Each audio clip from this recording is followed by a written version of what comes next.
रहमतुल लिल आलमीन, सरवार दो जहां, सरवार कायनात, साक़िउल कौसर नबी मुहम्मदुर रसूलुल्लाह सल्लल्लाहु अलैहि वसल्लम ১৫০০ বছর আগে বর্তমান যুগের কথা, বর্তমান সময়ের কথা, কিয়ামতের পূর্বের কথা, তার আলামতগুলি বলে গেছেন।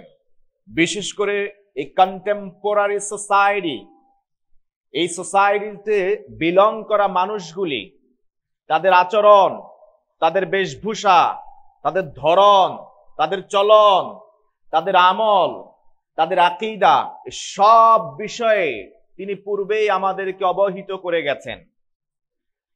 বিশেষ করে এই একবিংশ শতাব্দীর কথা, এই যুগের কথা নবী মুহাম্মদুর রাসূলুল্লাহ সাল্লাল্লাহু আলাইহি ওয়াসাল্লাম ১৫০০ বছর আগে ক্লিয়ারলি তিনি বলে গেছেন। কোনো কিছুই তিনি কনসিল করে যাননি, সব কিছুই তিনি দিনের সূর্যের আলোর মতো উদ্ভাসিত করে গেছেন। আমাদের সামনে বর্তমান যুগের পরিস্থিতি, পরিবেশ তিনি তুলে ধরে গেছেন।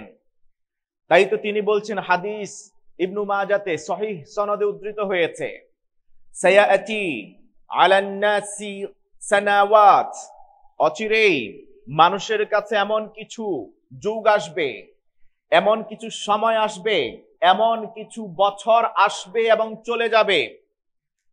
সানাওয়াতুন খাদ্দাআত, যেই যুগগুলি, যেই সময়গুলি, যেই বছরগুলি এক একটি গুজারি যাবে প্রতারণা প্রবঞ্চনার মধ্য দিয়ে। চারদিকে শুধু প্রতারণা, প্রবঞ্চনা, ধোঁকাবাজি, মিথ্যা, এগুলি ওই সময় বিরাজ করবে। ইউসাদ্দাকু ফিহাল কাযিব, এই সময়ে মিথ্যাবাদীকে সবাই সত্যবাদী জ্ঞান করবে, মিথ্যাবাদীকে মিথ্যাবাদী জানবে না, জানার পরেও মানুষ তাকে সত্যবাদী হিসেবেই তাদেরকে গ্রহণ করবে। ওয়ায়ুকাযযাবু ফিহা সাদিক, যারা প্রকৃত সত্যবাদী, জানার পরেও সত্যবাদীদের পক্ষাবলম্বন করবে না, বরং তাদের বিরুদ্ধে আচরণ করবে, তাদের কথাকে সত্য বলে জ্ঞান না করে মিথ্যাবাদী বলে তাদেরকে আখ্যায়িত করবে এই সমাজের মাঝে।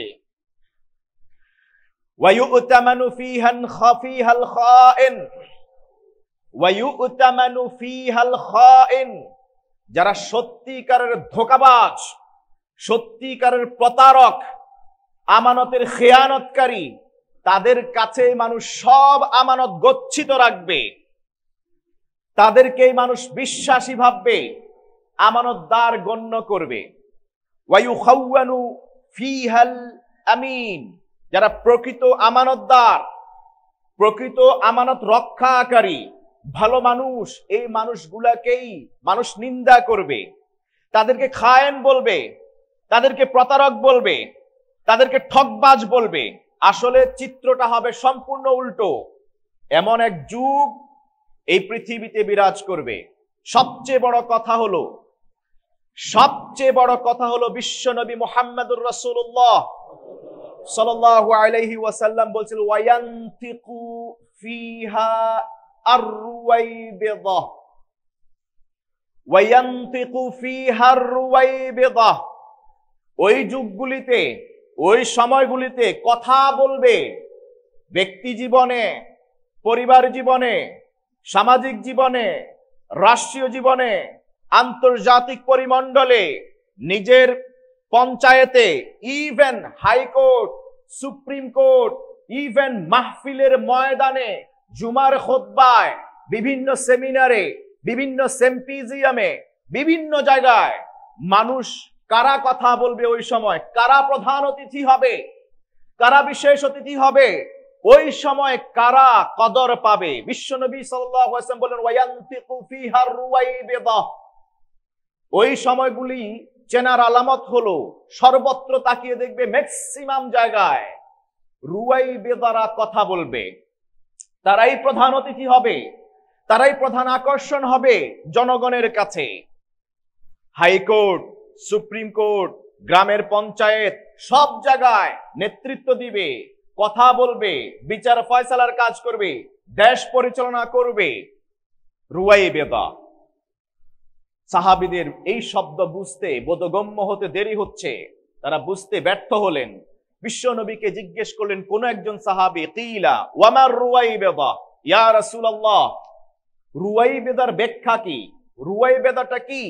নবী সাল্লাল্লাহু আলাইহি ওয়াসাল্লাম বললেন, আর-রাজুলুত তাফিহ, আর-রাজুলুত তাফিহ ইয়াতাকাল্লামু ফি আমরিল আম্মাহ। রুয়াইবেদা সেই শ্রেণীর লোক যারা অতি নিচক, যাদের কোনো জ্ঞান নাই, যাদের কোনো আক্ষরিক অর্থে কোনো শিক্ষা নাই। এই লোকগুলি ধর্মীয় কোনো বিষয়ে, দ্বীনের কোনো বিষয়ে, রাষ্ট্রের বড় বড় বিষয়ে তারাই সমাধান দিবে, তারাই কথা বলবে, তারাই ফয়সালা করবে।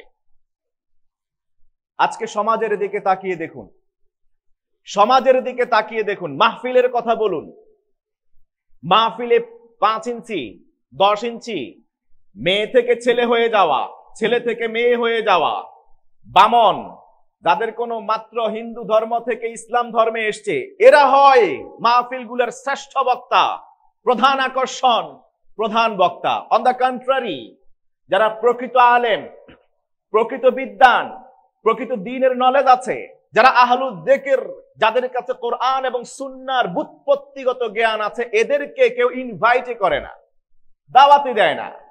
পোস্টারগুলির দিকে তাকিয়ে দেখুন, আলেম ওলামাদের চেয়ে সমাজের যে মানুষটা সবচেয়ে বেশি জচ্চুর, সবচেয়ে বেশি ক্ষমতালোভী, সবচেয়ে বেশি মিথ্যুক, অন্যের সম্পদ গ্রহণকারী, মানুষের উপর অকাতরে নির্যাতনকারী, এই মানুষগুলি দেখুন সমাজে আজকে মাহফিলে বিভিন্ন জায়গায় তারাই প্রধান অতিথি হয়ে বসে আছে।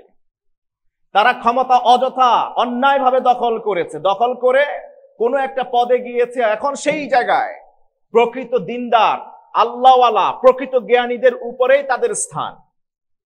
বিশ্বনবী 1500 বছর আগে এই চিত্রের কথা তিনি বলে গেছেন। আজকে মাহফিলগুলিতে দেখা যায়, বড় বড় গুরুত্বপূর্ণ বিষয়গুলিতে দেখা যায় নারীদেরকে সভাপতি বানিয়ে মাহফিল স্টেজে বসিয়ে রেখেছে। এই সমাজ, এই দেশ পুরুষত্বহীন হয়ে পড়েছে। এই দেশে আর পুরুষ নাই। বিশ্বনবী মুহাম্মদুর রাসূলুল্লাহ সাল্লাল্লাহু আলাইহি ওয়াসাল্লামের সময় মক্কায় কিংবা মদিনায় আল্লাহ রাসূল চলে যেতেন যুদ্ধের ময়দানে। ম্যাক্সিমাম সাহাবী যারা ক্ষমতাধর ছিলেন, প্রকৃত জ্ঞান বিজ্ঞানী ছিলেন, তারা সবাই আল্লাহ রাসূলের সাথে যুদ্ধের ময়দানে চলে যেতেন। রাষ্ট্রের ক্ষমতা বিশ্বনবী কোনোদিন কোন নারীর হাতে দিয়ে যান নাই। কিছুদিনের জন্য তিনি চাইলে আম্মাজান আয়েশার কাছে দিয়ে যেতে পারতেন, আল্লাহ রাসূলের অন্যান্য স্ত্রীদের কাছে দিয়ে যেতে পারতেন, কিন্তু সেটা তিনি করেন নাই। বরং অন্ধ সাহাবী আব্দুল্লাহ ইবনু উম্মি মাকতুম রাদিয়াল্লাহু তাআলা আনহু, যিনি চোখে দেখেন না, যিনি চোখে দেখেন না, মসজিদের পথ কোন দিকে সে স্বচক্ষে দেখতে পেতেন না, আন্দাজ করে করে মসজিদের পথ বেছে তারপরে মসজিদে যেতেন। এমন সাহাবীকে, অন্ধ সাহাবীকে তিনি দায়িত্ব দিয়ে দিয়েছিলেন রাষ্ট্রের গুরুত্বপূর্ণ পরিচালনার ভার। আর আমরা সাধারণ আজকে মাহফিলে একজন পুরুষ খুঁজে পাই না, একজন পুরুষ সেখানে আমরা দিতে পারি না। একজন নারীকে সেখানে নিয়ে এসে, বেপর্দা একজন নারীকে, তার মুখ খোলা, শাড়ি পরা একজন নারীকে সেখানে বসিয়ে রেখে, পাশেই ইমাম সাহেব ওয়াইজকে বসিয়ে রেখে নারীর কথা সবাই শুনে। আজকে এমন কিছু সেমিনারে দেখা যায় যেখানে মিলাদুন নবীর নামে, যেখানে ভালো কোনো কাজের নামে, দোয়ার নামে কোনো মানুষ মারা গিয়েছে। ইভেন আমি দেখেছি স্বচক্ষে, আপনারা দেখেছেন কিনা জানি না, জাতির জনক বঙ্গবন্ধু শেখ মুজিবুর রহমানের দোয়ার অনুষ্ঠানে নর্তকী নিয়ে এসে সেখানে নাচ গান করানো হয়। আমরা ভালো কাজ করতে গিয়ে এই কাজগুলি করে বসছি। তাই আমি বলি, আমার মতে আজকের এই যুগ, এই সময় বিশ্বনবী আমাদেরকে চিনিয়ে দিয়ে গেছেন, যেই যুগটা, যেই সময়টা পুরুষত্বহীন হয়ে যাবে, নারী ছাড়া আর কিছুই খুঁজে পাওয়া যাবে না। নারীরা সম্মানের পাত্র, নারীরা সম্মানের পাত্র। সম্মানীয় দামি কোন জিনিসকে, কোন বস্তুকে কেউ এভাবে খোলামেলা ফেলে রাখে না। ওয়াকারনা ফি বুয়ুতিকুন, তারা সম্মানের আসনে, সম্রাজ্ঞীর আসনে থাকবে তাদের ঘরের ভিতরে। পুরুষদের দায়িত্ব নিজের মাথার ঘাম পায়ে ফেলে তাদের সব ধরনের চাওয়া প্রয়োজন মেটানো। মুআজ্জাজ, আজকে আমরা পুরুষরা ঘরকুনো হয়ে গিয়েছি আর আমাদের স্ত্রীদেরকে ছেড়ে দিয়েছি রাস্তায়, আমরা বসে বসে মজা নিচ্ছি। আল্লাহ তাআলা আমাদেরকে হেফাজত করুন। আর রাজুলু তাফিহ, আর রাজুলু তাফিহু ইয়াতাকাল্লামু ফি আমরিল আম্মাহ। নাবালেগ নিচক জ্ঞানের অধিকারী মানুষগুলি বড় বড় বিষয়ে কথা বলে। ছোট ছোট 5 ইঞ্চি 10 ইঞ্চির বক্তারা এসে বড় বড় শাইখুল হাদিস, শাইখুল ইসলাম, মুফাসসির কেরাম, উনাদেরকে বসিয়ে রেখে পায়ের উপর পা তুলে বসে বসে তারা কথা বলে। রাষ্ট্রীয় কত গুরুত্বপূর্ণ বিষয়ে তারা কথা বলে থাকে। এটা আর কিছু নয়, এটা হলো কিয়ামতের আলামত। এটা কিয়ামতের আলামত। বিশ্বনবী সাল্লাল্লাহু আলাইহি ওয়াসাল্লাম 1500 বছর আগে বলে গেছেন, কওমুন ইয়াস্তান্নুনা বিগাইরি সুন্নতি, কওমুন ইয়াস্তান্নুনা বিগাইরি সুন্নতি। আজকে যারা কম জ্ঞানী, তুচ্ছ জ্ঞানের অধিকারী, জেনারেল শিক্ষিত, মাত্র রিভার্টেড মুসলিম কিংবা কোনো অন্য কাউকে যারা প্রধান অতিথি, প্রধান বক্তা, প্রধান আকর্ষণ করে আমরা মাহফিলের স্টেজে বসিয়ে ঘন্টার পর ঘন্টা ব্যয় করাচ্ছি, বিশ্বনবী তাদের ব্যাপারে বলে গেছেন, কওমুন ইয়াস্তান্নুনা বিগাইরি সুন্নতি। এরা তো এমন জাতি হবে যে যাতে আমার সুন্নতকে সুন্নত মনে করবে না, অন্যের সুন্নতকে সুন্নত হিসেবে তারা গ্রহণ করবে। ওয়ায়াহদুনা বিগাইরি হাদি, তারা আমার হেদায়েত নিবে না, আমার দর্শন নিবে না, আমার শিক্ষা নিবে না, আমার আদর্শ গ্রহণ করবে না। অন্য আদর্শকে মেনে, অন্যের আদর্শকে গ্রহণ করে মানুষকে সেই দিকে তারা ধাবিত করবে। দুআত, বিশ্বনবী সাল্লাল্লাহু আলাইহি ওয়াসাল্লাম বলেছেন, হাদিস সহিহ বুখারী, সহিহ মুসলিম উদ্ধৃত হয়েছে, দুআতুন আলা আবওয়াবি জাহান্নাম, দুআতুন আলা আবওয়াবি জাহান্নাম। যখন অবস্থা দেখবে এই রকম, মনে রাখবে মাহফিলের ময়দান থেকে, জুমার ময়দান থেকে, সেমিনার সিম্পোজিয়াম থেকে, যে কোনো জায়গা থেকে এইরকম অযোগ্য লোকেরা যখন নেতৃত্ব দিবে, কথা বলবে, মনে রাখবে দুআতুন আলা আবওয়াবি জাহান্নাম। তারা জাহান্নামের দরজায় দাঁড়িয়ে থেকে মানুষকে আহ্বান করবে জাহান্নামের দিকে। এই সব লোকগুলি, অজ্ঞ মানুষগুলি, অযোগ্য মানুষগুলির নেতৃত্ব অন্য সব মানুষকে জাহান্নামের দিকে নিয়ে যাবে। মান আজাবাহুম ইলাইহা, মান আজাবাহুম ইলাইহা কাদাফুহু ফিহা। নবী সাল্লাল্লাহু আলাইহি ওয়াসাল্লাম বললেন, যারাই তাদের এই ডাকে সাড়া দিবে, যারাই তাদের এই মাহফিলে যাবে, যারাই তাদের এই নেতৃত্বকে মেনে নিবে, তারাই ওই জাহান্নামের অতল গহ্বরে হারিয়ে যাবে। যেই ছেলে এখনো পেশাব করলে পানি নিতে হয় এটা জানে না, যেই ছেলে স্টেজে বসে বসে বলে আমি পেশাব করে দিয়েছিলাম খাটের ভিতরে, সে ওই মাহফিলের প্রধান আকর্ষণ, প্রধান বক্তা। যেই ছেলে হেঁটে মাহফিলে উঠতে পারে না, চেয়ারে উঠে বসতে পারে না, সেই ছেলে মাহফিলের প্রধান আকর্ষণ হয়। কি করে আমি বুঝি না। এই রকম মাহফিলগুলি করার জন্য লক্ষ লক্ষ টাকা ব্যয় করা হয়। উদ্দেশ্য মানুষকে দেখানো, মানুষকে ডেকে নিয়ে আসা। পাশের গ্রামে মাহফিল হয়েছে, ওইখানে হয়েছে 1 লক্ষ মানুষ, আমার এখানে 1.5 লক্ষ 2 লক্ষ হতে হবে। চিত্রনায়ক নায়িকাদেরকে নিয়ে আসা হয় মাহফিলে বসানোর জন্য, পোস্টারিং করা হয় সেখানে সবচেয়ে বড় বিদ্বান মানুষের নাম দিয়ে, আসলে তার সাথে কোনো কন্টাক্টে করা হয় নাই। সব চলছে সানাওয়াতুন খাদ্দাআত, সানাওয়াতুন খাদ্দাআত। প্রবঞ্চনার যুগ চলছে এখন, প্রবঞ্চনার যুগ। নবী মুহাম্মদুর রাসূলুল্লাহ সাল্লাল্লাহু আলাইহি ওয়াসাল্লাম সাহাবীদেরকে যখন এই কথাগুলি বলছিলেন, আল্লাহ রাসূল সাল্লাল্লাহু আলাইহি ওয়াসাল্লাম চোখ লাল রক্তিম হয়ে গেছে, চেহারায় কেন যেন আঙ্গুর বেদানার রস ছিটিয়ে দিয়েছে কেউ, এমন মনে হয়েছে। আল্লাহ রাসূল সাল্লাল্লাহু আলাইহি ওয়াসাল্লামের আলা সাউতু, আওয়াজ অনেক বেশি বুলন্দ হয়ে গিয়েছে, গুম গুম করে কাঁপছিল সবকিছু। সাহাবীগণ ভয়ে থরথর হয়ে জিজ্ঞেস করলেন, ইয়া রাসূলুল্লাহ, ইয়া রাসূলুল্লাহ, তারা কারা? আমাদেরকে প্রকৃত পরিচয় দিন। তাদেরকে কিভাবে চিনবো যারা আসলে অযোগ্য, মানুষকে আহ্বান করছে হেদায়েতের নাম দিয়ে দ্বীনের পথে, আসলে জাহান্নামের দিকে নিয়ে যাচ্ছে। বিশ্বনবী সাল্লাল্লাহু আলাইহি ওয়াসাল্লাম তাদের বেশভূষা দেখে চেনার আলামত বলে দিয়ে গেলেন, কওমুন মিন জিলদাতিনা ওয়া ইয়াতাকাল্লামু বিআলসিনাতিনা, কওমুন মিন জিলদাতিনা ওয়া ইয়াতাকাল্লামু বিআলসিনাতিনা। ও আমার সাহাবীরা জেনে রাখো, ও আমার সাহাবীরা তাদেরকে কিভাবে চিনবে সেটা আমি বলে দিচ্ছি, শুনে রাখো। কাউমুন মিন জিলদাতিনা, তাদের চামড়া আমাদের চামড়ার মতোই হবে। ওয়া ইয়াতাকাল্লামু বিআলসিনাতিনা, আমরা যেই ভাষায় কথা বলি সেই ভাষায় তারাও কথা বলবে, তুমি বুঝতেই পারবে না। আমরা কোরআন এবং সুন্নাহর আলোকে মানুষকে আহ্বান করি হেদায়েতের পথে, এটাই হলো প্রকৃত পথ, সিরাতে মুস্তাকিম। আর তারাও কোরআন সুন্নাহকে সামনে ব্যানার হিসেবে ইউজ করে ভিতর দিয়ে মানুষদেরকে ডেকে জাহান্নামে নিয়ে যাবে। অর্থাৎ তাদের বেশভূষা হবে আমাদের মতোই, তাদেরও পাগড়ি থাকবে, তাদেরও টুপি থাকবে, তাদের মুখে দাড়ি থাকবে, তাদের লম্বা পায়জামা পাঞ্জাবি থাকবে, বেশভূষা সবকিছু আমাদের মতোই থাকবে, মাথার উপরে ডোমা থাকবে, আলখাল্লা আবায়া থাকবে, সবকিছু আমাদের মতোই হবে। কথাও বলবে কখনো কখনো আরবি ভাষায়, স্ব মাতৃভাষায়, এবং কোট করবে কোরআন এবং হাদিস থেকে।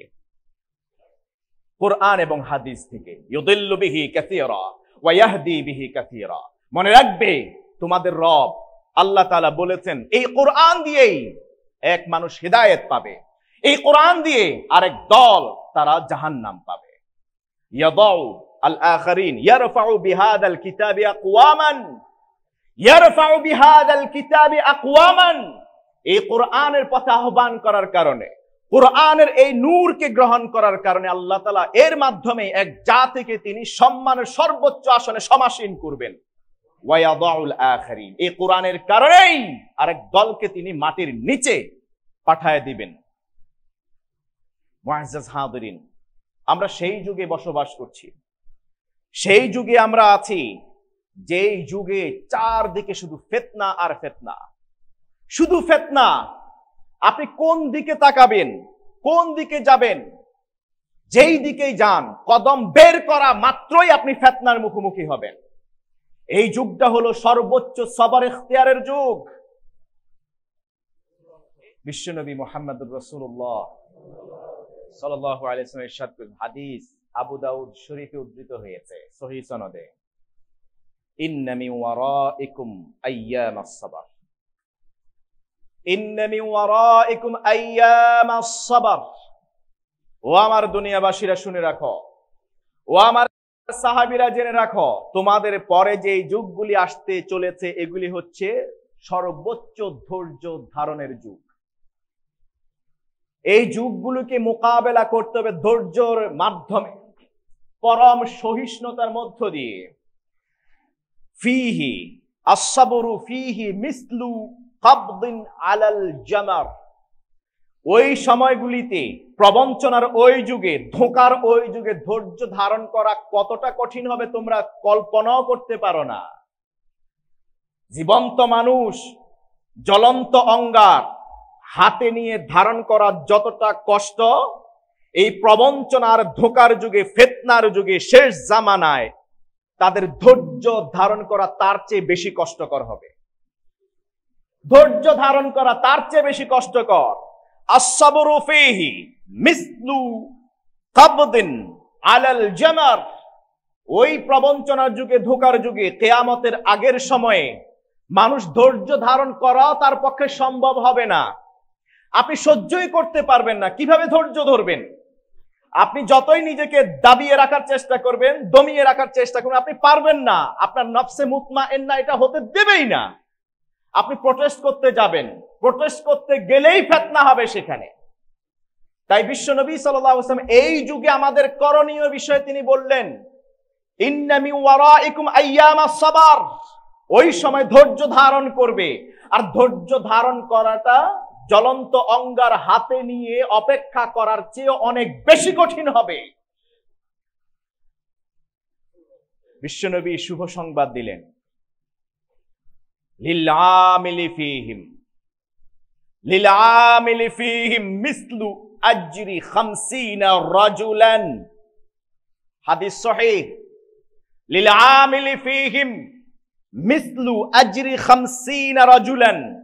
ওই প্রবঞ্চনার যুগে, ওই ধোঁকার যুগে, ওই ফিতনার যুগে কেউ যদি সর্বোচ্চ ধৈর্য ধারণ করে নিজের দ্বীনের উপরে থাকতে পারে, আমল করতে পারে, 50 জন পুরুষের সমান সওয়াব আল্লাহ তাআলা সব নেক আমলে তাকে দিবেন। 50 জন মানুষ একসাথে ফজরের নামাজ আদায় করলে যেই সওয়াব পাবে, প্রবঞ্চনার যুগে, ধোকার যুগে যদি কোনো ইমানদার ধৈর্য ধারণ করে ফজরের সালাত আদায় করতে পারে, এক একজনের আমলনামায় আল্লাহ তাআলা এট এ টাইম 50 জনের কবুল যোগ্য এইরকম নামাজের সওয়াব দিবেন, এইরকম রোজার সওয়াব দিবেন, যাকাতের সওয়াব দিবেন, সওমের সওয়াব দিবেন, ভালো কাজের সওয়াব দিবেন। সুবহানাল্লাহ। বিশ্বনবী যখন এই শুভ সংবাদ দিচ্ছিলেন, সাহাবীদের মধ্য থেকে ওমর ইবনুল খাত্তাব রাদিয়াল্লাহু তাআলা আনহু আল্লাহর রাসূলকে প্রশ্ন করলেন, ইয়া রাসূলুল্লাহ, 50 আজরু 50 মিন্না আও মিনহুম, আজরু 50 মিন্না আও মিনহুম। ইয়া রাসূলুল্লাহ, আপনি বলছেন আমাদের পরের যুগের কথা, কারণ আমাদের পরে এমন একটা যুগ আসবে যেই যুগটা ফিতনার যুগ, প্রবঞ্চনার ধোকার যুগ। ওই সময় ধৈর্য ধারণ করা এটা কতটা কঠিন, হাতে জ্বলন্ত অঙ্গার রাখার চেয়েও কঠিন। সেই সময় কোনো একজন ইমানদার ধৈর্য ধারণ করে যদি দ্বীনের উপর ইস্তেকামাত থেকে আপনার আল্লাহর আদেশগুলি মানতে পারে, তাহলে 50 জন এর সওয়াব আল্লাহ তাআলা আমলনামায় দিবেন। এটা কি আমাদের মধ্য থেকে 50 জন, নাকি আমাদের পরে যারা আসবে তাদের মধ্য থেকে 50 জনের সওয়াব? অর্থাৎ সাহাবীরা 50 জন সাহাবী আমল করলে যেই সওয়াব একজনকে দেয়া হবে, নাকি সাহাবীদের পরে তাবে তাবে তাবে, এরপরে আখিরাত বা কিয়ামতের আগে যেই যুগ আসবে সেই যুগের 50 জনের আমলের সওয়াব দেয়া হবে? নবী মুহাম্মদুর রাসূলুল্লাহ সাল্লাল্লাহু আলাইহি ওয়াসাল্লাম বললেন, আজরু 50 মিনকুম, আজরু 50 মিনকুম। ওমর, জেনে রাখো, সেই যুগে যদি আমার কোন উম্মত ধৈর্য ধারণ করে আমলগুলি করে যেতে পারে, তোমাদের সাহাবীদের 50 জনের সওয়াব এক একজনকে তার আমলনামায় দেয়া হবে। ধৈর্য ধারণ করা, সহ্য করা, ধৈর্যের মাধ্যমে সর্বোচ্চ মোকাবেলা করা, ফিতনা হলে এড়িয়ে যাওয়া। অনেকে আমাদেরকে বলে অমুক জায়গায় এই হয়, তমুক জায়গায় সেই হয়, আপনারা কিছু বলেন না কেন, ওখানে গিয়ে বাধা দেন না কেন? আপনারা তো হাজার মুসল্লি বললে তো পাশের ওইটা শেষ করে দিতে পারে। ওখানে এরকম শিরকি আখড়া চলছে, বেদাতি আখড়া চলছে, আপনি কিছু বললে একবার বললেই তো হয়। ইসলাম ফিতনার বিষয় উস্কানি দেয় না। ইসলাম ফিতনাকে কতলের চেয়েও বেশি কঠিন হিসেবে দেখে। এই জন্য ফিতনা ছড়িয়ে দেয়া এটা কোনো দায়ে ইলাল্লাহর ভূমিকা হতে পারে না, বরং এটাকে কিভাবে ধামাচাপা দেয়া যায়, কিভাবে কত এটাকে লেজার করা যায়, কমানো যায়, সেই বিষয়ে শিক্ষা দিবে।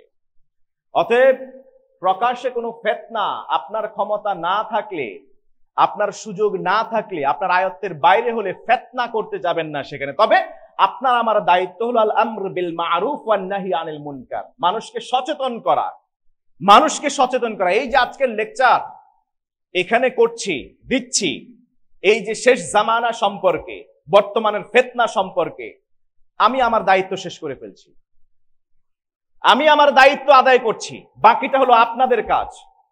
একজন থেকে এটা সবার কাছে যাবে, সবাই। আমি যখন নিজে জানতাম, নিজে কাজ করতাম একা একা, এখন সবার উপর এটা দায়িত্ব ওয়াজিব। এই দায়িত্ব, এই মেসেজ সবার কাছে পৌঁছিয়ে দেয়া। রব্বে কারীম আমাদের এই সমাজটাকে সুন্দর করুন।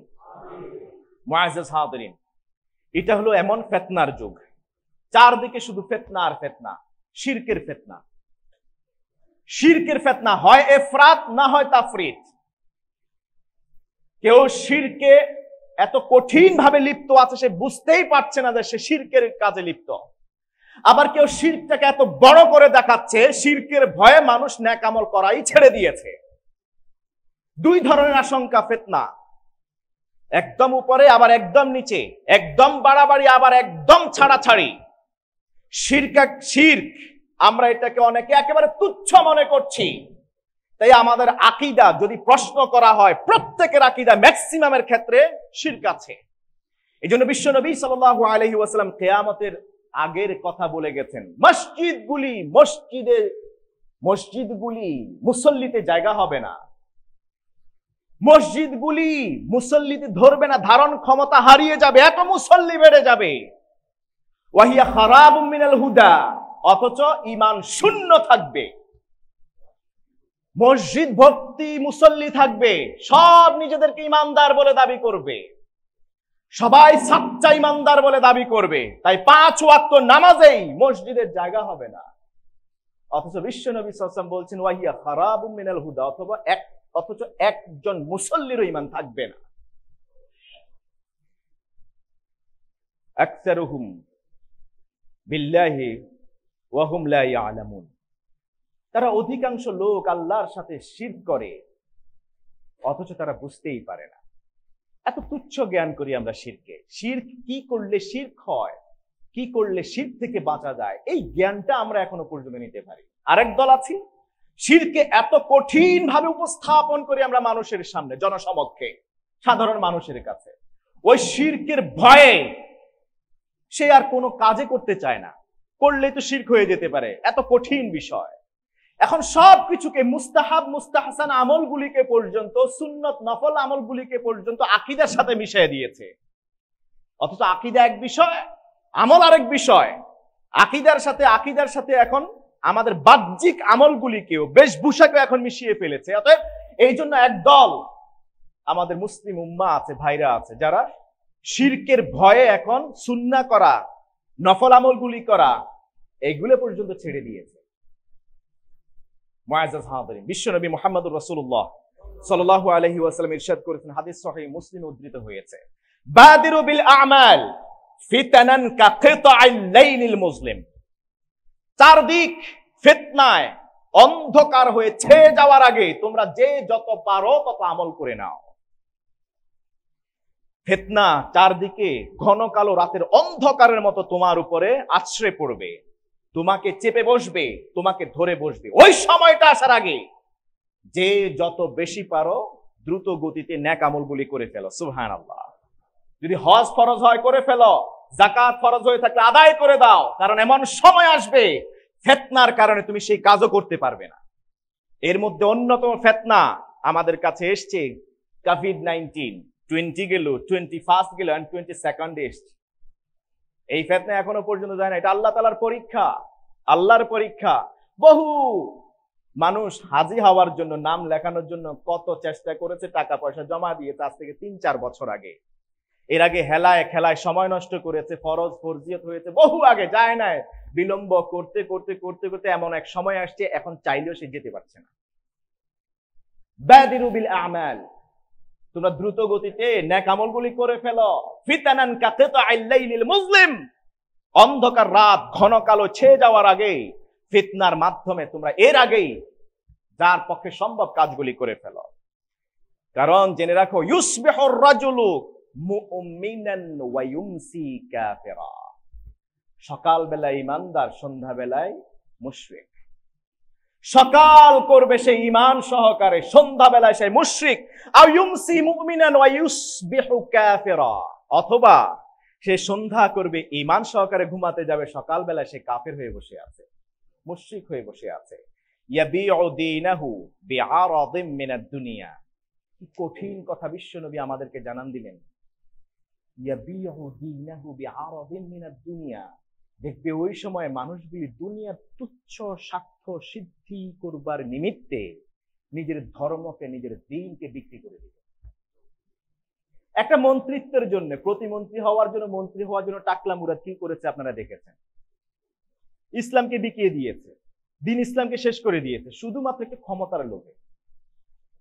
ইসলামের বিরুদ্ধে, অন্য সবার বিরুদ্ধে করেন গিয়ে, পার্টি গিয়ে করেন গিয়ে, কিন্তু ইসলাম, কোরআন, আল্লাহ রসুল এগুলোর বিরুদ্ধে যে দাঁড়াবে তাকে কেউ প্রতিহত করা লাগবে না, কেউ কিছু বলা লাগবে না। একজন আছেন, তিনি কে?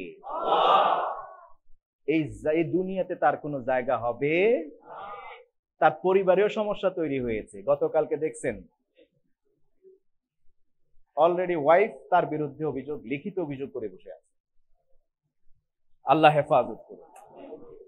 ইয়াবিউ দীনাহু বিআরাদিম মিনাদ দুনিয়া, পুরা দুনিয়া নয়, মিনাদ দুনিয়া, বা'দাম মিনাদ দুনিয়া, দুনিয়ার কিছু তুচ্ছ স্বার্থকে সিদ্ধি করার জন্য, হাসিল করার জন্য দ্বীন বিক্রি করে ফেলবে। এরকম সমাজে কি শুধু কি টাকলা আছে আর নাই? এরকম টাকলা ছাড়া আরো বহুত আছে, বহুত আছে। খোলসের ভিতরে এরকম অনেক আছে, নিজের দ্বীনকে বিকিয়ে বসে আছে। আল্লাহ আমাদেরকে হেফাজত করুন। ওয়া মিনহা কাসরাতুল কতল মিন গায়রি সাবাব, অন্য আরো ফিতনা, বিনা কারণে মানুষকে হত্যা করা, বিনা কারণে মানুষকে হত্যা করা। বিশ্বনবী সাল্লাল্লাহু আলাইহি ওয়াসাল্লাম বলেছেন, হাদিস সহিহ মুসলিমে উদ্ধৃত হয়েছে, মানে যিনি হত্যা করবেন তিনি নিজেই জানেন না কি জন্য হত্যা করা হলো, আর যিনি মাকতুল হবেন, নিহত হবেন, তিনিও জানেন না তাকে কেন হত্যা করা হয়েছে। এই যুগে দেখেন ক্রস ফায়ার করে কত মানুষকে মেরে ফেলা হচ্ছে, নিরপরাধ মানুষগুলাকে, কত মানুষকে। একজন এখনো বন্দী হিসেবে আছে, অ্যারেস্টেড আছে, আমি তার নাম নিলাম না যেহেতু এখনো বিচারের আওতাধীন আছে। সে একাই কত অর্ডার করেছে কত মানুষকে ক্রস ফায়ার করার জন্য, শত শত মানুষকে মেরে ফেলেছে। আপনারা সেটা জানেন।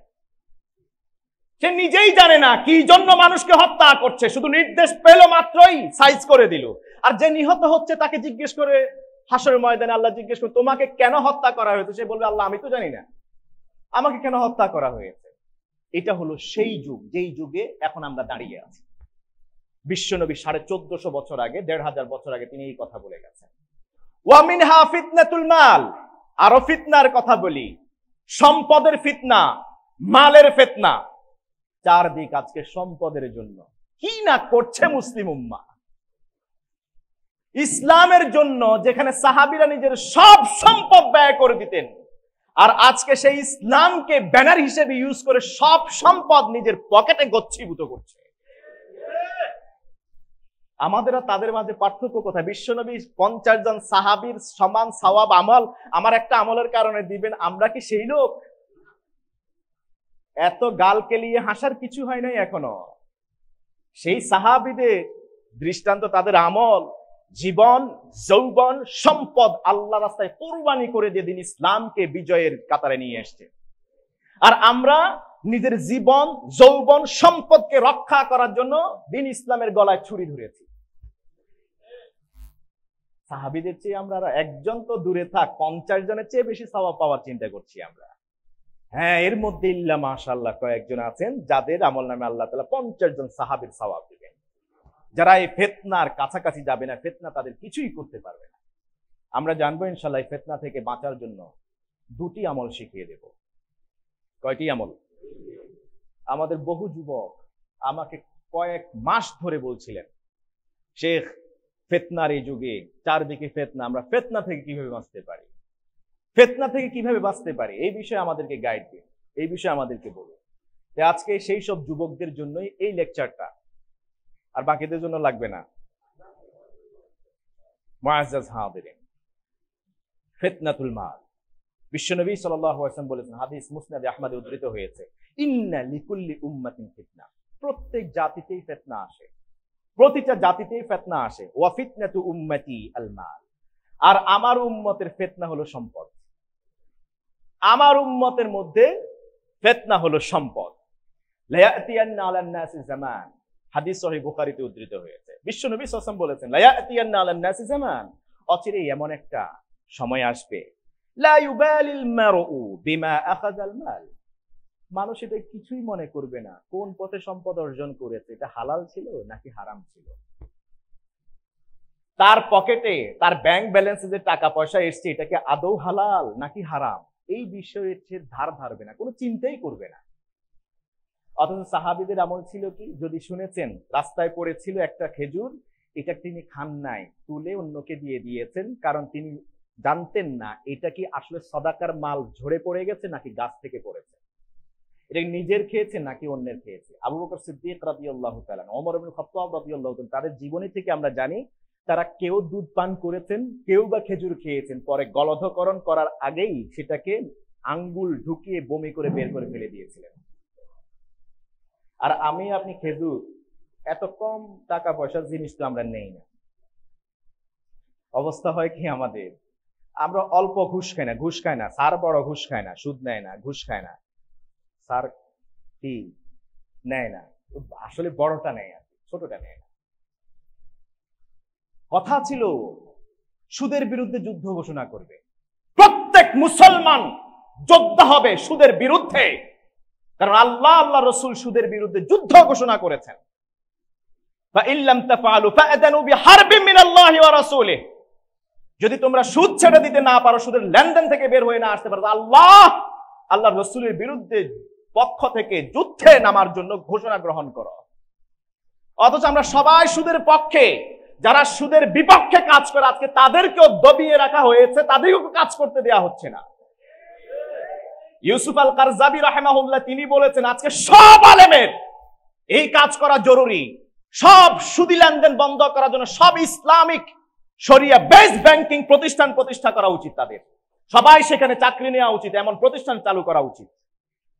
আপনি এই যুগে সশস্ত্র যুদ্ধ করার কোনো স্কোপ পাবেন না, কিন্তু আপনি সুদের বিরুদ্ধে গর্জে উঠবেন, কলম ধরবেন, সুদের বিরুদ্ধে কথা বলবেন, কাজ করবেন, এটাই হলো আল্লাহ তাআলার কাছে এই যুগে সশস্ত্র যুদ্ধ করার সামিল, সুদের বিরুদ্ধে। আপনি জানেন না এই সুদের মারাত্মক জঘন্য অপরাধ 70টার চেয়ে বেশি, তার চেয়ে একেবারে কম জঘন্যতম অপরাধ নিজের মার সাথে জেনা করা। একটা সুদের টাকা খাওয়া, 1 টাকা যদি সুদের কেউ খায় 36 বার ব্যভিচার করার চেয়ে জঘন্যতম অপরাধ এটা। সম্পদ কোন পথে আসছে আমার কাছে, হিসাব দিতে পারবো তো? মিন আইনা ইকতাসাবাহু, কোন পথে অর্জন করেছো, what is your sources of income. হাসরের ময়দানে জবাব দেওয়া ছাড়া কদম নাড়ানো যাবে না। সেই ফিতনার যুগে এখন আমরা আছি। ফিতনাতুন নিসা, নারীর ফিতনা, নারীর ফিতনা। আমি পূর্বেই বলেছি নারীরা আমাদের কাছে সম্রাজ্ঞী, তারা আমাদের মাথার তাজ। এই সম্মান দিয়েছে ইসলাম, প্রতিষ্ঠিত করেছে নবী মুহাম্মদুর রাসূলুল্লাহ সাল্লাল্লাহু আলাইহি ওয়াসাল্লাম। তিনি নারীদেরকে সম্রাজ্ঞীর আসনে সমাসীন করেছেন। সুবহানাল্লাহ।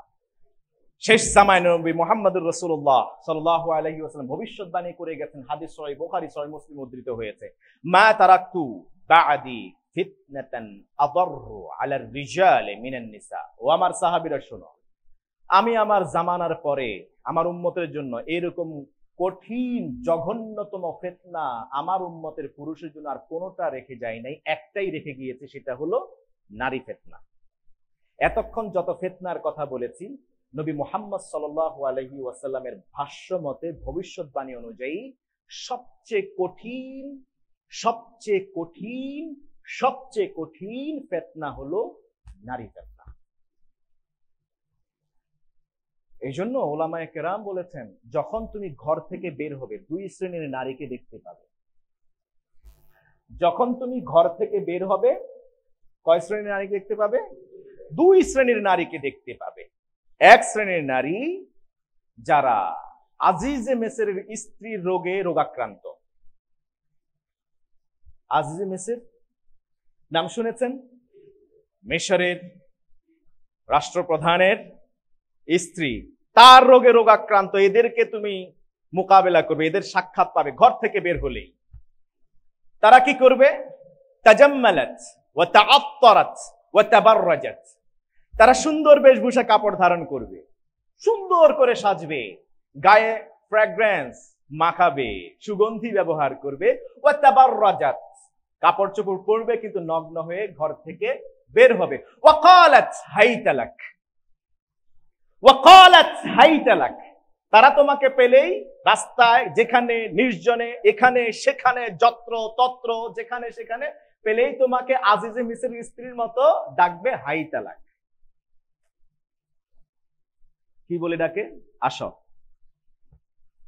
আরেক শ্রেণীর নারীকে তোমরা পাবে, যেই নারীগুলি তাস্তুরাত, নিজেকে ভালোভাবে আবৃত করে রাখবে।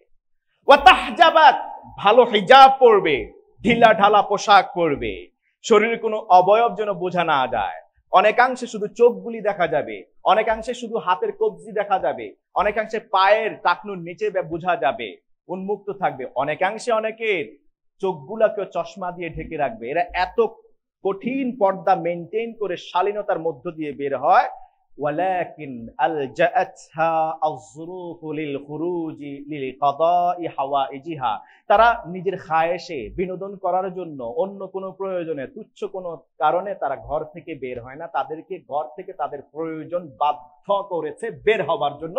সেই 2 জন কন্যার মতো, যেই 2 জন কন্যা পানি পশুদেরকে পান করানোর জন্য নবী মূসার যুগে নবী শুআইব আলাইহিস সালাতু ওয়াস সালামের কন্যাদ্বয় তারা বের হয়েছিলেন তাদের পশুকে পানি পান করানোর জন্য। তারা ঘোরার জন্য, বিনোদনের জন্য তুচ্ছ কারণে বের হন নাই, কারণ তারা বলেছেন ওয়াকালাতা লা নাসকি হাত্তা ইউসদিরার রিআউ ওয়া আবুনা শাইখুন কাবীর। নবী মূসা আলাইহিস সালাম যখন দেখলেন এই মেয়ে দুইজন দূরে দাঁড়িয়ে তাদের পশুগুলি লাগাম ধরে দাঁড়িয়ে আছেন, অন্যরা সবাই পানি পান করাচ্ছেন, নবী মূসা এসে তাদের কাছে গেলেন, বললেন ফামা খাতবুকুমা, কি ব্যাপার, হোয়াট অ্যাবাউট ইউ, তোমরা দাঁড়িয়ে আছো কেন, কেন পানি পান করাচ্ছ না? তারা তখন দুই বোন জবাব দিলেন সমস্যা, লা নাসকি, আমরা ততক্ষণ পর্যন্ত পশুদেরকে পানি পান করাবো না, হাত্তা ইউসদিরার রিআ, যে পর্যন্ত ওই যে যুবকগুলি আছে যারা পানি পান করাচ্ছে এটা এখান থেকে তাদের পশুদের পানি পান করিয়ে চলে না যাবে, ততক্ষণ পর্যন্ত আমরা পানি পান করাতে যাব না। পর্দা মেনটেন করছি, অপেক্ষা করছি, তাদের সাথে মিশে একাকার হয়ে গিয়ে পানি পান করাতে আমরা যাব না। আর আমরা বের হয়েছি সাধে নয়, ওয়া আবুনা শাইখুন কাবীর। মহাগ্রন্থ আল কোরআনে আল্লাহ তাআলা বলছেন এই ঘটনা সূরা ফুরকানে, সূরা কাসাসে, ওয়া আবুনা শাইখুন কাবীর। আমাদের যদি ভাই থাকতো, আমাদের বাবা যদি সুস্থ থাকতো, তাহলে আমরা আসতাম না, ঘর থেকে বের হতাম না। আমাদের এই পশুগুলি পানি না পাওয়ার কারণে মারা যাচ্ছে প্রায়, বিধায় পানি পান করাতে এসেছি। আমাদের বাবা বৃদ্ধ হয়ে শুয়ে আছেন, নবী শুআইব আলাইহিস সালাম। প্রয়োজনে নবীদের কন্যারা পর্যন্ত ঘর থেকে বের হয়েছেন, তবে উন্মুক্ত হয়ে নয়। তারা বের হয়েছেন সর্বোচ্চ শালীনতা বজায় রেখে। দুই শ্রেণীর মানুষকে তোমরা পাবে। এবার ইসলামিক স্কলারগণ বলছেন এই দুই শ্রেণীকে কিভাবে তুমি মোকাবেলা করবে। প্রথম শ্রেণী, তাদেরকে মোকাবেলা করবে তাসাররুফ কাতাসাররুফি ইউসুফ আলাইহিস সালাম, ওয়া কুল মাআযাল্লাহ, ওয়া কুল মাআযাল্লাহ। এই বেশভূষা কাপড় চোপড় পরেও যারা উন্মুক্ত নগ্ন এইসব নারীরা যখন তোমাদেরকে বলবে হাই তালাক, আসো, তখন তোমরা ইউসুফ আলাইহিস সালামের মতো জবাব দিবে মাআযাল্লাহ। আশ্রয় চাই কার কাছে? তাদের কাছে যাবে না, তাহলে তুমি ফিতনা থেকে বেঁচে যাবে। ওয়া মা'আস সানফিস সানি, দ্বিতীয় প্রকারের নারীদেরকে পেলে তোমরা কিভাবে মোকাবেলা করবে, ঈমানকে হেফাজত করবে, তোমরা তাদের সাথে কি আচরণ করবে? তাসাররুফ কাতাসাররুফি মূসা আলাইহিস সালাম, তাদের সাথে মূসা যেই আচরণ করেছিলেন সেই আচরণ তুমি করবে। তাদের সাহায্যে এগিয়ে আসবে, তাদেরকে সর্বোচ্চ সহযোগিতা করবে, যেমনটা করেছিলেন নবী মূসা আলাইহিস সালাম। ফাসাকা লাহুমা সুম্মা তাওয়াল্লা ইলা যিল। নবী মূসা দুই মেয়েকে এবং প্রাণীদেরকে, পশুদেরকে পানি পান করিয়ে দিয়েছিলেন এবং কলসিতে পানি ভরে দিয়েছিলেন বাসায় নিয়ে যাওয়ার জন্য। পানি পান করানো শেষ, পানি দেওয়া শেষ, হস্তান্তর করা শেষ, নবী মূসা তাদের সাথে দাঁড়িয়ে আর গল্প করেন নাই, বরং সেই জায়গা ছেড়ে দিয়ে দূরে একটা গাছ ছিল, সেই গাছের নিচে ছায়ায় নিয়ে গিয়ে সেখানে তিনি বসে রব্বে কারিমের কাছে দোয়া করলেন, আল্লাহ তুমি আমাকে যেই জায়গা দিয়েছ এখানে থাকা, এটা পাওয়া আমার জন্য অনেক বেশি কল্যাণকর। তুমি যদি দ্বিতীয় শ্রেণীর নারীদেরকে পাও এরকম সর্বোচ্চ সম্মান শালীনতা বজায় রেখে বের হয়েছে, তাদের যে কোনো প্রয়োজনে এগিয়ে আসো, তবে মূসার মতো আচরণ করবে, প্রয়োজন শেষ হওয়ার পরে এরপরে আর কদম দেবে না তাদের দিকে, বরং নিজের নিজের অবস্থানে চলে যাবে। দুই শ্রেণীর মানুষ, এক শ্রেণীর মানুষ নগ্ন বের হবে নারী, তাদেরকে মোকাবেলা করবে ইউসুফের মতো, কিছু বললে কোনো জবাব দিবেন না, তাদেরকে উপেক্ষা করবে। আর দ্বিতীয় শ্রেণীর নারী যারা সর্বোচ্চ শালীনতার বজায় রেখে প্রয়োজনের স্বার্থে তারা বের হবে, তাদের প্রয়োজন মেটানোর জন্য যা করা দরকার নবী মূসার মতো করবে, আর সেখান থেকে তোমরা প্রস্থান করবে। তাহলে প্রতিদান কি পাবে? ওলামায়ে কেরাম শেষে বলেছেন, যদি প্রথম জনের সাথে ইউসুফের মতো আচরণ করতে পারো, তাহলে ইউসুফকে মিশরের গভর্নর বানিয়েছিলেন যেই রব, তোমাকে রব্বে কারীম এই পৃথিবী এবং আখিরাতে গভর্নর বানাবে। আর দ্বিতীয় শ্রেণীর লোকের সাথে যদি তুমি মূসার মতো আচরণ করো, সর্বোচ্চ সহযোগিতা করার পর নিজের অবস্থান গ্রহণ করো, তাদের সাথে বাড়তি কিছু না করো, সর্বোচ্চ সম্মান দেখাও, তাহলে নবী মূসাকে যেমনি ভাবে তার ঘরে থাকার, নবী শুআইবের ঘরে দীর্ঘ 10 বছর, কেউ বলছেন 8 বছর থাকার ব্যবস্থা করে দিয়েছেন এবং তাদের বড় মেয়েকে বিয়ের ব্যবস্থা করে দিয়েছেন, সেই রব তোমাকেও এইরকম প্রতিদানই দিবেন। নবী মূসা আলাইহিস সালাম পরে শুআয়ব আলাইহিস সালামের ওই দুই কন্যার এক কন্যাকে বিয়ে করেছেন, 10 বছর কিংবা 8 বছর পর্যন্ত তাদের ঘরেই সেখানে অবস্থান গ্রহণ করেছিলেন। রব্বে করিম আমাদেরকে বোঝার তৌফিক দান করুন। আমি আলোচনা শেষ করার সময় দুটি আমল শিক্ষা দেব আপনাদের। চারদিকে ফিতনা থেকে বাঁচার জন্য মুসলিম উম্মাহ দুটি আমল, বহু আমলের মধ্যে মাত্র সহজতর দুটি আমল করার উদাত্ত আহ্বান জানাচ্ছি। পারবেন তো ইনশাআল্লাহ? একটা সালাতরত অবস্থায় আর একটা সালাতের বাইরে। একটা সালাতরত অবস্থায় আর একটা সালাতের, এটা ফরজ হোক, ওয়াজিব হোক, নফল হোক, সুন্নত হোক, তাহাজ্জুদ হোক, যে কোনো সালাতে এই দোয়াটা করবেন। আর একটা হলো সালাতের বাইরে, যখনই মনে পড়ে তখন এই দোয়াটা করবেন। করবেন তো ইনশাআল্লাহ? আশা করা যায় আল্লাহ তাআলা এই ফিতনার এই অন্ধকার থেকে আমাদেরকে হেফাজত করবেন। হাদিস সহিহ বুখারী সহিহ মুসলিম উদ্ধৃত হয়েছে, নবী সাল্লাল্লাহু আলাইহি ওয়াসাল্লাম তিনি বলেছেন, ইদা তাশাহাদা আহাদুকুম, যখন তোমাদের কেউ তাশাহুদ পড়বে। তাশাহুদ কোথায় পড়ি আমরা? সালাতে, বৈঠকে, শেষ বৈঠকের কথা বলছি। ফালিয়াস্তাইজ বিল্লাহি মিন আরবা, সেই জন্য আল্লাহ তাআলার কাছে চারটি জিনিস থেকে পানাহ চায়। কয়টি জিনিস? ইয়াকুল, সেজন্য বলে সালাম ফেরানোর আগে, আল্লাহুম্মা ইন্নী আউযু বিকা মিন আযাবি জাহান্নাম ওয়া মিন আযাবিল কবর ওয়া মিন ফিতনাতিল মাহইয়া ওয়াল মামাত ওয়া মিন ফিতনাতিন নিসা ওয়া মিন ফিতনাতি মাসিহিদ দাজ্জাল। বড় আরেকটা ফিতনা রয়ে গেছে, দাজ্জাল, দাজ্জালের ফিতনা। এটা নিয়ে আমরা অন্য কোনো লেকচার কথা বলবো ইনশাআল্লাহ। চারটা জিনিসে দুই ধরনের রিওয়ায়াত এসেছে, চারটা জিনিস সম্পর্কে আপনি পানাহ চাইবেন। অতএব দুটা হাদিসকে যদি আমরা মার্জ করি তাহলে পাঁচটি জিনিস থেকে আপনি পানাহ চাইবেন। কার কাছে? আল্লাহুম্মা ইন্নী আউযু বিকা মিন আযাবি জাহান্নাম, আল্লাহুম্মা ইন্নী আউযু বিকা মিন আযাবি জাহান্নাম ওয়া মিন আযাবিল কবর ওয়া মিন ফিতনাতিন নিসা ওয়া মিন ফিতনাতিল মাহইয়া ওয়াল মামাত ওয়া মিন ফিতনাতিল মাসিহিদ দাজ্জাল। কয়টা জিনিস হলো? দুই হাদিসে আমরা পেয়েছি, রিওয়ায়াতের দিক থেকে কোথাও একটা বেশি আছে, কোথাও একটা কম আছে, বিধায় আমরা দুটাকে মার্জ করে দেই। কোথাও মিন ফিতনাতিল মাহইয়া ওয়াল মামাত আছে, কোথাও আছে মিন ফিতনাতিন নিসা। অতএব যদি আমরা দুইটা হাদিসকে, সহিহ বুখারীর হাদিসকে মার্জ করি তাহলে কয়টা জিনিস দাঁড়ায়?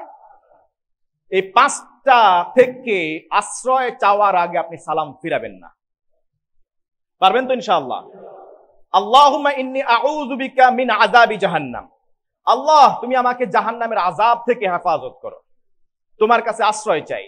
ওয়া মিন আযাবিল কবর, কবরের আযাব থেকে তোমার কাছে আশ্রয় চাই। ওয়া মিন ফিতনাতিন নিসা, নারীর ফিতনা থেকে তোমার কাছে আশ্রয় চাই। ওয়া মিন ফিতনাতিল মাহইয়া ওয়াল মামাত, জীবন এবং মৃত্যুর যাবতীয় ফিতনা থেকে, যতদিন বাঁচিয়ে রাখবে সব ধরনের ফিতনা থেকে তোমার কাছে আশ্রয় চাই।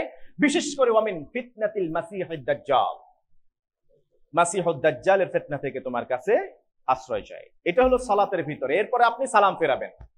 আর দ্বিতীয় দোয়া অন্য সব সময় পড়ার জন্য, যেই দোয়া পড়তে ওযু লাগে না, গোসল লাগে না, আপনি হাদিস সহিহ মুসলিম উদ্ধৃত হয়েছে, সব সময় দোয়া করবেন আল্লাহুম্মা, সবাই বলবেন আল্লাহুম্মা ইন্নী আউযু বিকা মিনাল ফিতান মা যাহারা মিনহা ওয়া মা বাতান। শুনুন না, আল্লাহুম্মা ইন্নী আউযু বিকা মিনাল ফিতান মা যাহারা মিনহা ওয়া মা বাতান। এই দোয়া সহিহ মুসলিম উদ্ধৃত হয়েছে। আল্লাহুম্মা, হে আল্লাহ, ইন্নী আউযু বিকা, আমি আপনার কাছে পানাহ চাই, আশ্রয় চাই, মিনাল ফিতান, সব ধরনের ফিতনা থেকে, মা যাহারা মিনহা, যেই সব ফিতনা ইতোমধ্যে উন্মোচিত হয়ে গেছে, প্রকাশিত হয়ে গিয়েছে, প্রকাশ পেয়েছে, ওয়া মা বাতান, যা এখনো গোপন আছে, গোপন প্রকাশ্য সব ফিতনা থেকে আমি আপনার আশ্রয় চাই। পারবেন না এটা? আরেকবার মুখস্থ করিয়ে দেই, আমার সাথে পড়ুন আল্লাহুম্মা, আল্লাহুম্মা ইন্নী আউযু বিকা, ইন্নী আউযু বিকা মিনাল ফিতান, মিনাল ফিতান মা যাহারা মিনহা, মা যাহারা মিনহা, মা যাহারা মিনহা ওয়া মা বাতান, ওয়া মা বাতান, ওয়া মা বাতান, আল্লাহুম্মা ইন্নী আউযু বিকা মিনাল ফিতান মা যাহারা মিনহা ওয়া মা বাতান। আল্লাহ তাআলা তুমি আমাদেরকে শেষ জামানার সব ফিতনা থেকে হেফাজত করো। সুবহানাকাল্লাহুম্মা বিহামদিক আশহাদু আল্লা ইলাহা ইল্লা আনত আস্তাগফিরুকা ওয়া আতুবু ইলাইক। ওয়া আসসালামু আলাইকুম ওয়া রাহমাতুল্লাহি ওয়া বারাকাতুহু। শুদ্ধতার সাথে চ্যানেল এইচ।